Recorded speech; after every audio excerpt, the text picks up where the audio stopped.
Shalom teman-teman Youngster dan Junior Church. Haleluya, sungguh berkat Tuhan yang luar biasa buat kita semua. Kalau kita sampai sekarang masih boleh ada di sini, masih bisa ketemu di ibadah online, boleh bersama keluarga yang tercinta di rumah, kita masih bisa sehat. Itu semua kasih Tuhan yang senantiasa memelihara kita. Amin. Teman-teman, memasuki new normal ini kita justru harus lebih hati-hati lagi. Kita mau mempersiapkan diri dan juga hati kita untuk lebih banyak-banyak lagi mengucap syukur. Karena nggak banyak yang dari orang-orang di luar sana yang bisa sampai kayak kita masih bisa sehat, masih bisa bekerja, masih bisa sekolah. Dan maka dari itu malam ini kita mau siapkan hati kita mau menghadap kepada Tuhan yang memiliki kuasa atas hidup kita mau satukan hati, kita mau berdoa. Terima kasih Tuhan, terima kasih Yesus buat penyertaan-Mu yang sempurna atas hidup kami Tuhan. Tak habis-habisnya Tuhan kasih setia-Mu atas kami, setiap anak-anak-Mu ini. Kami mengucap syukur Tuhan. Dan kami nggak tahu Tuhan, kalau misalnya nggak ada Tuhan kita bisa jadi apa. Ya Tuhan, terima kasih buat kesempatan-Mu hari ini Tuhan yang telah Kau berikan buat kami. Kami bisa ketemu lagi di ibadah online kali ini Tuhan. Kami mau satukan hati, biarlah Engkau jamah anak-anak, teman-teman kami yang ada di rumah Tuhan. Biarlah Engkau dan Roh Kudus-Mu yang hadir di setiap rumah mereka Tuhan. Tuhan Yesus, ampunilah segala dosa bahkan pelanggaran kami. Biarlah Engkau yang menyucikan hati kami Tuhan, dan kami layak untuk menghadap kepadamu saja. Terima kasih Tuhan, terima kasih Yesus. Biarlah kami siap untuk bersorak-sorai untuk Tuhan Allah kita. Hanya di dalam nama-Mu kami bersyukur. Yang siap untuk bersorak-sorai untuk Tuhan Allah kita, sorakan, katakan amin. Kita percaya bahwa Tuhan memegang kendali penuh atas hidup kita, amin. Dan karena itu kita mau bersyukur, kita mau bermasmur untuk Tuhan Allah kita, yang mau sama-sama katakan wuuu.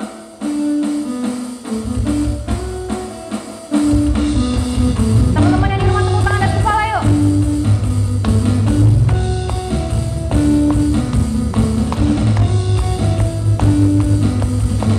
Sama-sama kita nyanyikan.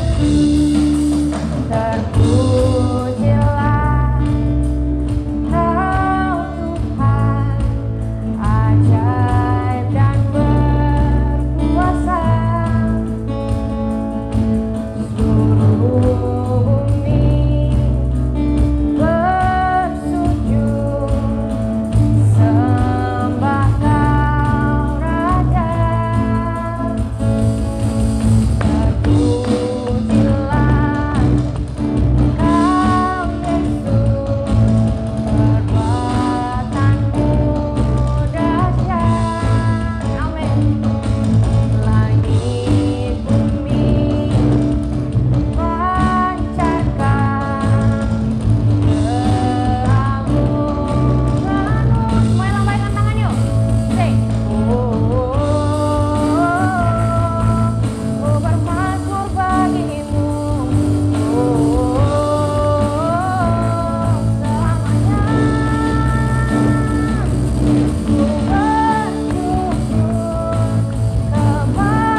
saatnya kita memberi persembahan.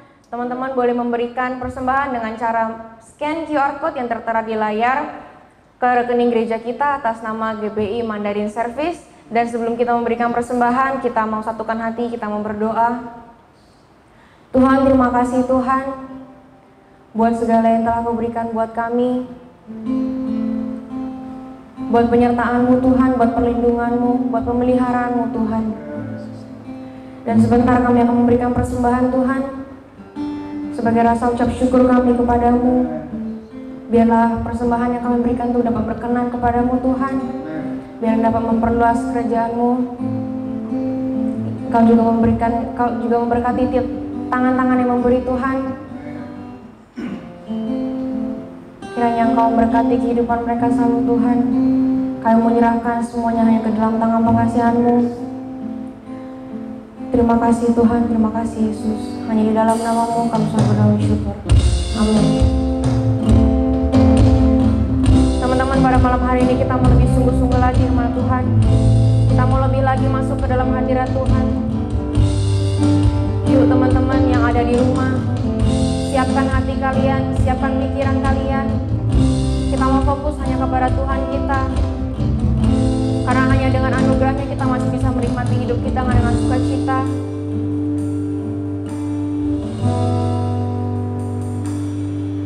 Kau Allah yang setia, Bapa yang mulia, kasih-Mu besar.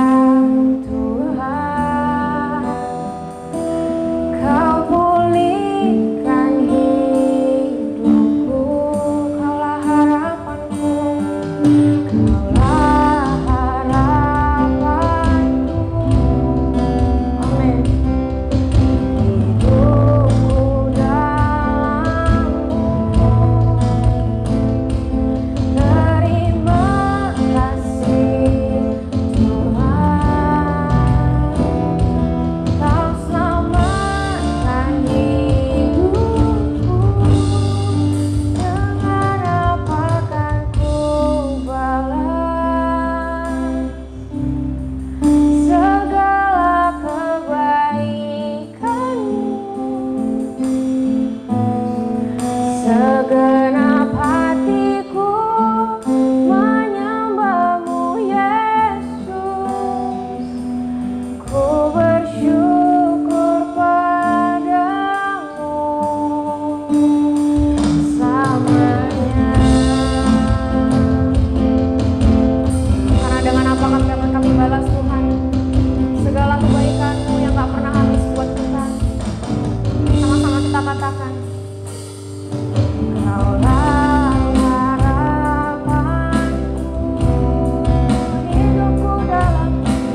kasih Tuhan. Terima kasih Yesus buat semua yang telah memberikan buat kami Tuhan. Ini anak-anak-Mu yang Srimane dan Junior Church. Kami bersatu hati Tuhan, kami menyembah-Mu Tuhan. Terima kasih, terima kasih. Kini saatnya kami mendengarkan sepenggal dari firman-Mu Tuhan. Engkau juga memberkati Tuhan penginjil yang akan pengkhotbah Tuhan, yang akan menyampaikan firman-Mu. Engkau juga memberkati isi firman-Mu Tuhan pada malam hari ini, biar lebih dapat sampai Tuhan ke hati kami masing-masing Tuhan. Biar ini dapat menjadi pelajaran buat kehidupan kami. Kami bisa lebih sungguh-sungguh lagi Tuhan menerapkan firman-Mu. Kiranya Engkau buka hati kami Tuhan, Engkau buka pikiran kami. Kami undang masuk Engkau ke dalam hati kami Tuhan. Terima kasih Tuhan, terima kasih Yesus. Kami siap mendengarkan firman-Mu. Hanya di dalam nama Tuhan Yesus kami selalu bersyukur. Amin. Shalom Srimane dan Junior Church. Yuk, sebelum kita mendengarkan sharing firman Tuhan, kita bersatu hati dalam doa ya. Terima kasih Yesus Tuhan, terima kasih Bapa. Sebentar kami akan mendengarkan firman-Mu. Urapi setiap kami yang mendengar ya Bapa, biarlah itu dapat menjadi rema dalam hidup kami. Terima kasih Yesus, hanya di dalam nama Tuhan Yesus Kristus. Haleluya, amin. Oke, malam hari ini kita akan bicara tentang weakness, yang artinya orang yang lemah atau yang terlemah. Nah, malam hari ini kenapa sih kita bicara tentang kelemahan atau kita bicara tentang orang yang terlemah? Apa sih hubungannya sama extraordinary miracle? Nah, sebelum itu aku pengen buat setiap kalian yang merasa kalau kalian ada orang yang paling lemah di keluarga, di tempat kerja, di sekolah, di kampus, atau kalian saat ini lagi ngalamin masa-masa atau lagi berada di titik terendah kalian atau berada di titik terlemah kalian, aku pengen bilang ke kalian satu hal: kalian berharga di mata Tuhan. Jadi jangan pernah underestimate rencana Tuhan dalam hidup kalian. Mungkin dunia melihat sekarang ini kamu adalah orang yang paling lemah, tapi di mata Tuhan kamu berharga. Nah, malam hari ini aku pengen ngajak setiap kita, yuk sama-sama kita coba lihat dari sisinya Tuhan. Kita melihat dari cara pandangnya Tuhan, gitu loh. Karena kalau menggunakan cara pandang dunia, orang-orang yang lemah, orang-orang yang terlihat memiliki banyak kelemahan, itu nggak dipandang, itu nggak dianggap, itu nggak dipakai. Tapi buat Tuhan, justru orang-orang yang terlihat lemah, orang-orang yang lemah, orang-orang yang memiliki kelemahan, itulah yang Tuhan pakai. Ketika kita berada di posisi terendah kita, ketika kita berada di posisi kita yang paling down, disitulah Tuhan pakai kita, gitu loh.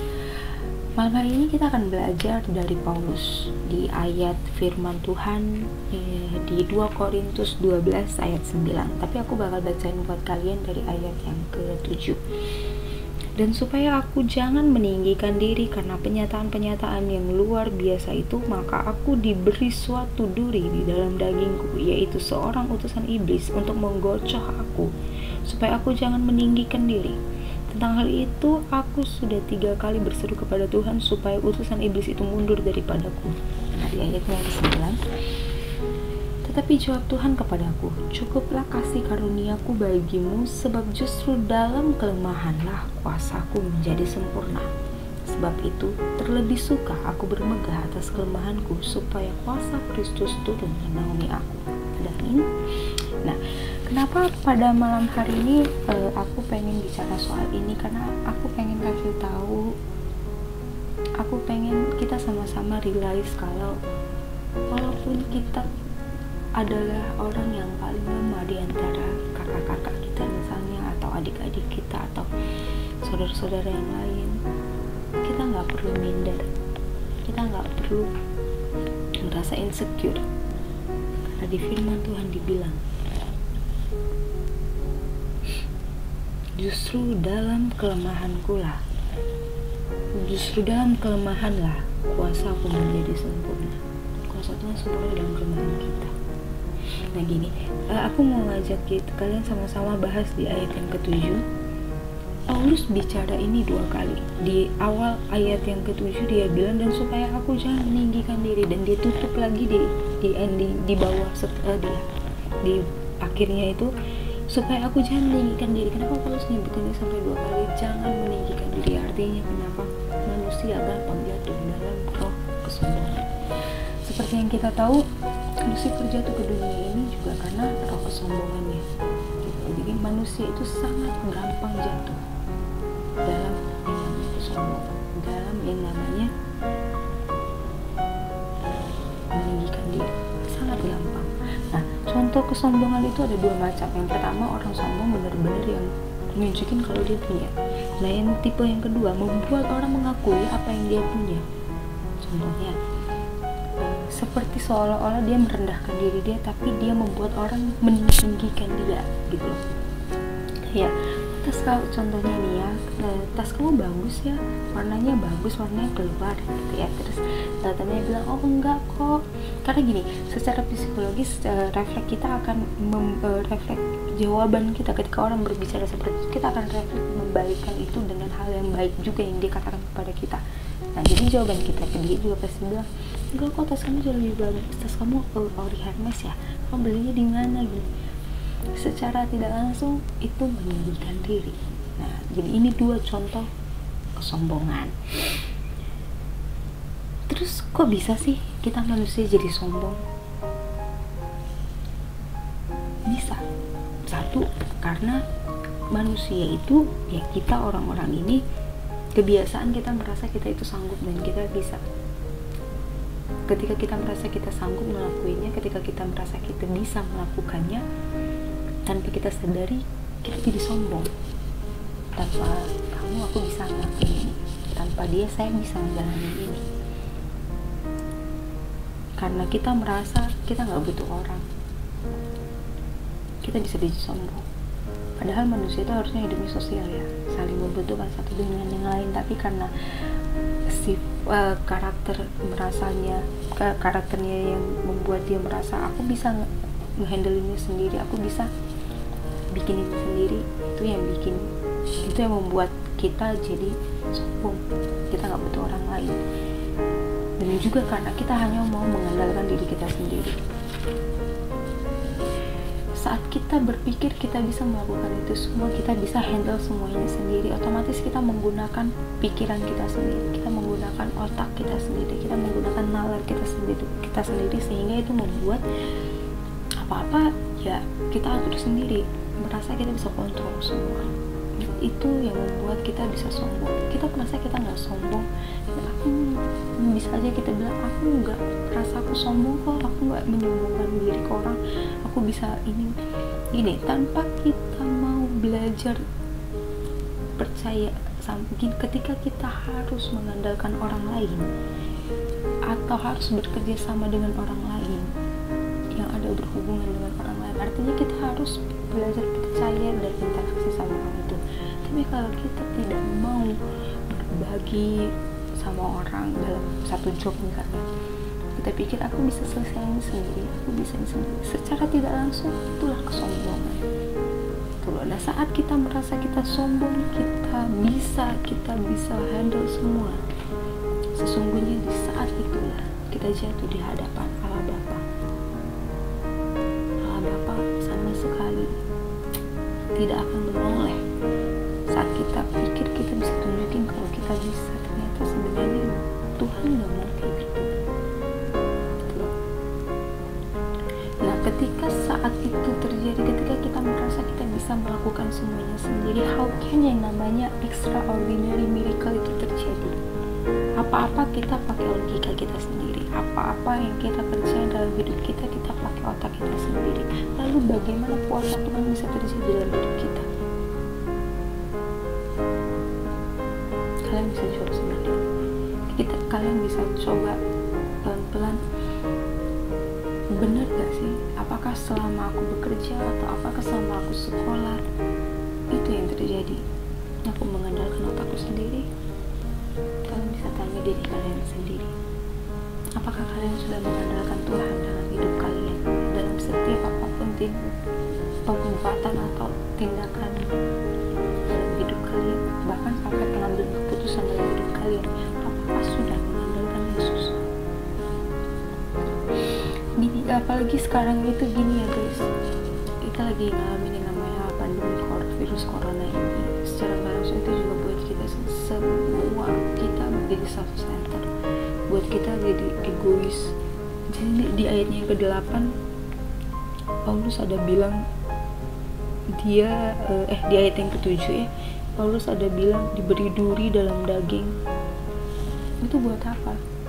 Kenapa Paulus dikasih cobaan seperti itu? Karena biar dia nggak sombong. Gini. Setiap duri dalam daging yang terjadi dalam kehidupan kita, di dalam pekerjaan kita, apapun yang kita lakuin itu biar apa? Biar kita bisa menahan diri. Karena nggak semua bisa kita lakuin sendiri. Kayak Tuhan tuh mau kasih tahu kita tuh nggak bisa ngelakuin itu sendiri semua. Kita butuh yang namanya kuasa Tuhan, kita butuh yang namanya kuasa Roh Kudus itu. Jadi nggak semua bisa kita lakuin sendiri tanpa campur tangan Tuhan itu. Di ayatnya yang ke-8 dibilang tentang hal ini, aku sudah 3 kali berseru kepada Tuhan. Udah 3 kali. Kalau orang berseru sampai 3 kali, nggak mungkin berserunya cuma Tuhan tolong, kedua kali Tuhan tolong, ketiga kali Tuhan tolong. Nggak mungkin. Pasti pertama oke, Tuhan tolong aku. Yang kedua, Tuhan please, aku mohon tolong.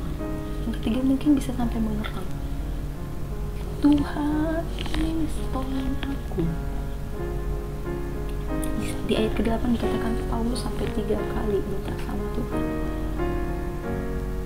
Guys, kalian tahu ini maksudnya apa? Ini maksudnya Tuhan mau kita benar-benar berada sampai di satu titik di mana itu adalah titik terlemah kita. Kita nggak bisa ngapa-ngapain lagi. Itu adalah titik terendah kita, sampai kita bisa bilang Lord, we need you. Sampai kita bisa bilang Tuhan, aku butuh Engkau. Sampai kita bisa bilang aku nggak bisa ngapa-ngapain tanpa Tuhan. Itu yang Tuhan mau. Yang Tuhan mau dengar itu bukannya kita terus bilang aku bisa ngelewatin ini semua dengan kekuatan. Tuhan nggak mau dengar itu. Justru Tuhan mau dengar Tuhan, tanpa Engkau aku nothing. Itu yang mau Tuhan dengar. Itu juga yang Paulus alami. Nah, menurut kalian, apakah Allah Bapa kita yang di surga nggak bisa tolong Paulus? Kenapa sampai harus dibikin sampai menderita, sampai Paulus memohon sampai 3 kali? Kenapa? Emang Tuhan nggak sanggup gitu bantu Paulus? Bukan Tuhan nggak sanggup. Kita tahu Allah kita Allah yang mampu. Allah kita adalah Allah yang dahsyat. Dia sanggup menolong kita. Tuhan bisa nolong kita. Tapi kenapa? Karena tadi itu Tuhan mau kita benar-benar sampai di satu titik di mana kita benar-benar bisa kita andalin itu cuma Tuhan Yesus. Bukan kekuatan kita, bukan kepintaran kita, bukan kehebatan kita, bukan uang kita, tapi Tuhan. Kita butuh Yesus dalam hidup kita. Nah, kemudian kita coba lihat di ayatnya yang ke-9. Ada dikatakan, sebab justru di dalam kelemahanlah kuasa Tuhan menjadi sempurna. Kayak tadi di awal aku bilang, untuk setiap kalian yang merasa kalian adalah orang yang terlemah di keluarga, terlemah di kantor misalnya, terlemah di sekolah misalnya, kalian merasa kalian nggak bisa ngapa-ngapain, di sini Tuhan bilang justru dalam kelemahanlah kuasa Tuhan sempurna. Justru di dalam kelemahan kalian, ketika kalian datang sama Tuhan, kalian berserah, kalian mohon ampun sama Tuhan, cari wajahnya, kuasa Tuhan bekerja, kuasa Tuhan sempurna di dalam hidup kalian. Terus di sini Paulus juga ada bilang,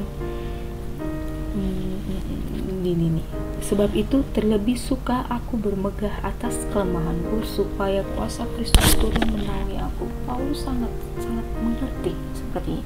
Dia benar-benar sangat mengerti tujuan kenapa dia dikasih duri dalam daging, tujuan kenapa sampai dia dibikin memohon 3 kali sama Tuhan. Dia benar-benar ngerti. Sebab itu lebih suka aku bermegah atas kelemahanku, supaya kuasa Kristus turun menaungi aku. Dia paham apa yang sedang mau Tuhan katakan dalam hidup dia. Kalian tahu gini, ketika Tuhan manggil kita dalam hidup ini, saat kita realize waktu itu kita dipanggil di saat-saat kita sedang mengalami yang namanya keadaan yang menurut ukuran manusia kita nggak bisa dipakai gitu ya. Nah, di ayat firman Tuhan juga ada dibilang di 1 Korintus 1 ayat 27, yang lemah bagi dunia dipilih Allah untuk memalukan apa yang kuat. Kalian ngerti ya guys, maksudnya gini, di ayat ini tuh ngomongnya udah jelas. Yang lemah bagi dunia dipilih Allah untuk memalukan yang kuat. Jadi untuk setiap kalian yang kalian merasa aku gak dipandang di kantor karena aku gak pandai ini, gak bisa ini, aku lemah lah fisikku atau apa, jangan insecure, jangan minder, jangan bersedih. 1 Korintus 1 ayat 27, yang lemah bagi dunia dipilih Allah untuk memalukan apa yang kuat.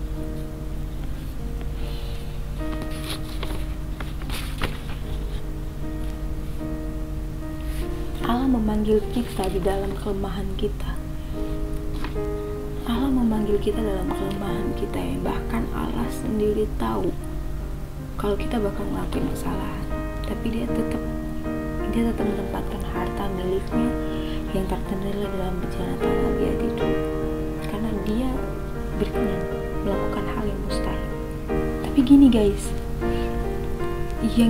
yang disebut dengan kelemahan di sini itu kita perlu ingat ya, bukan maksudnya untuk dijadiin alasan juga. Maksudnya kayak kita malah jadi karena mikirnya sebab dalam kelemahan lah kuasa Tuhan sempurna, jadinya kita malah menjadikan itu alasan untuk bilang inilah kekurangan aku, inilah kelemahan aku, harus terima aku apa adanya, membuat kita jadi nggak mau berubah, nggak mau berusaha belajar jauh lebih baik lagi. Bukan, tapi di sini Allah mau bicara tentang gini, bukan lagi tentang kelemahan fisik kita, bukan lagi tentang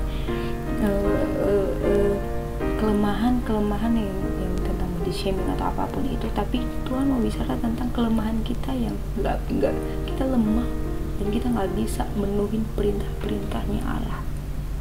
Kelemahan di bagian itunya gitu. Karena gini, kalau kita pikir secara logika ya, perintah-perintah Allah itu seperti kita harus hidup kudus, seperti kita harus jauhkan diri dari percabulan misalnya, kita tidak boleh berzina, kita tidak boleh membunuh dan selebihnya. Dan firman Tuhan juga bilang kita harus bisa melawan iblis, segala roh-roh penguasa di udara, seperti itu. Menurut kalian secara logika itu apakah bisa kita lawan? Itu apakah bisa kita lewati begitu saja dengan akal sehat kita? Tidak bisa gitu. Jadi kita bisa melewati itu dengan kuasa Roh Kudusnya Tuhan. Nah, makanya yang Tuhan maksud, yang Allah maksud adalah kelemahan kita untuk memenuhi semua perintah-perintah firman Tuhan, kelemahan kita untuk ngikutin, atau kelemahan kita untuk menjawab panggilan hidup kita. Itu yang Tuhan maksud, ngerti ya? Kayak Tuhan mau bicara, Tuhan mau pakai kita untuk sebuah tujuan yang benar. Tapi untuk mencapai tujuan atau rancangan yang sudah Tuhan rancangkan dalam hidup kita, kita akan menjalani beberapa ujian yang Tuhan kasih untuk memurnikan kita. Nah, untuk perjalanan ke situ kita punya kelemahan-kelemahan dalam memenuhi perintah-perintahnya Allah. Itulah. Nah, dalam kelemahan itulah Tuhan mau lihat seberapa lemahnya kita. Seberapa lemahnya kita menunjukkan seberapa berserahnya kita, seberapa berpegang teguhnya kita sama Allah Bapa. Karena semakin lemah kita dalam memenuhi perintah-perintah Allah, semakin berpegang teguh kita terhadap Allah. Paulus bicara di ayatnya yang ke-10. Karena itu aku senang dan rela di dalam kelemahan, di dalam siksaan, di dalam kesukaran, di dalam penganiayaan dan kesesakan oleh karena Kristus. Sebab jika aku lemah, maka aku kuat. Catat ya, oleh karena Kristus, semua siksaan, semua penganiayaan, semua kesukaran, itu oleh karena Kristus.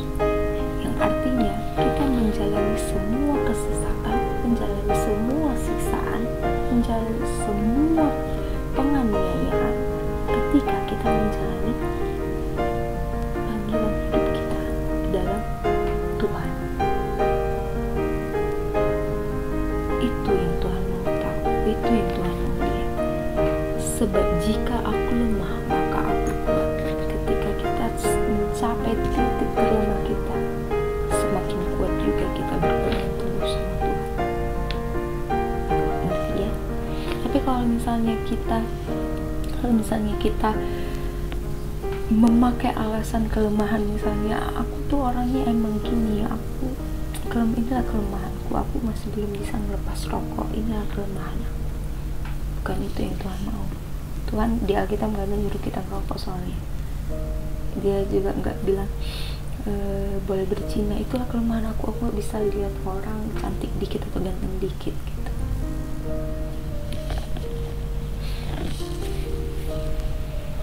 Bukan itu. Kalau itu alasan untuk diri kita sendiri gitu. Ngerti ya sampai sini ya?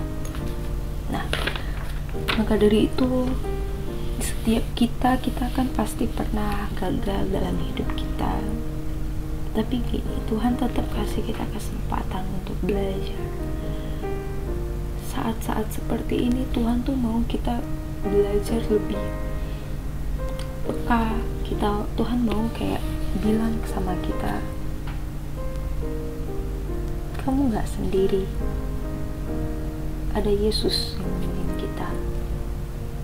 Jadi kita harus bisa belajar untuk terus merendahkan diri kita di hadapan Tuhan. Cari wajah Bapa, terus cari.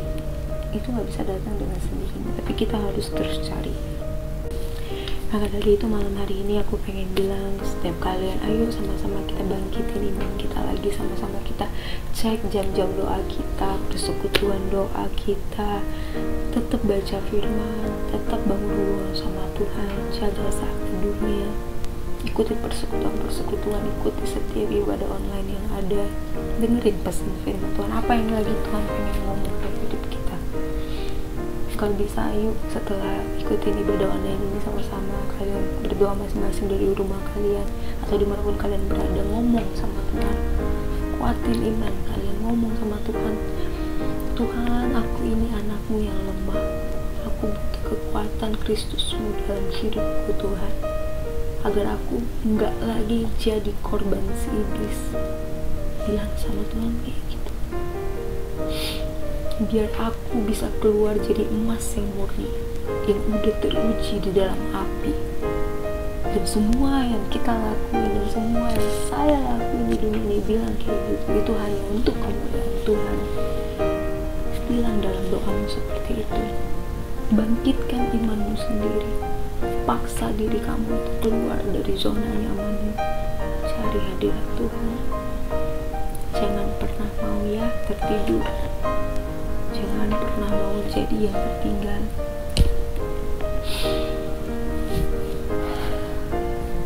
Firman Tuhan mungkin bisa berhenti sampai sini, tapi aku percaya pekerjaan tangan Tuhan, kuasa Tuhan gak akan berhenti sampai sini. Jangan pernah Jangan pernah membatasi kuasa Roh Kudus dimanapun kalian berada saat ini. Ketika kalian merasakan hadirat Tuhan, rasakan, nikmati. Jangan ditahan, jangan membatasi kuasa Roh Kudus. Kalau kalian bisa ini pengen nyembah lagi, kalian bisa menaikkan satu pujian sendiri, kalian bisa mulai nyembah.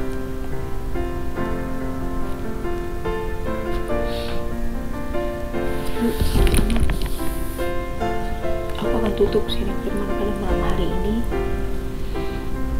Kita berdoa ya. Terima kasih ya Yesus Tuhan, terima kasih ya Bapa untuk malam hari ini Tuhan. Terima kasih Yesus untuk jamahan, untuk perkenanan-Mu Bapa. Inilah kami, inilah setiap kami anak-anak muda-Mu Bapa. Allah Bapa yang di surga, inilah aku, inilah kami anak-anak-Mu Yesus Tuhan. Kami lemah tanpa Engkau Bapa. Kami bukan apa-apa tanpa Engkau Yesus. Kami butuh kekuatan daripada-Mu Yesus. Kami butuh kuasa yang daripada-Mu Bapa, agar kami enggak lagi jadi korban si iblis Yesus. Kami percaya kami akan keluar menjadi emas yang murni ya Yesus Tuhan, yang tahan uji ya Bapa, yang tahan uji ya Yesus Tuhan.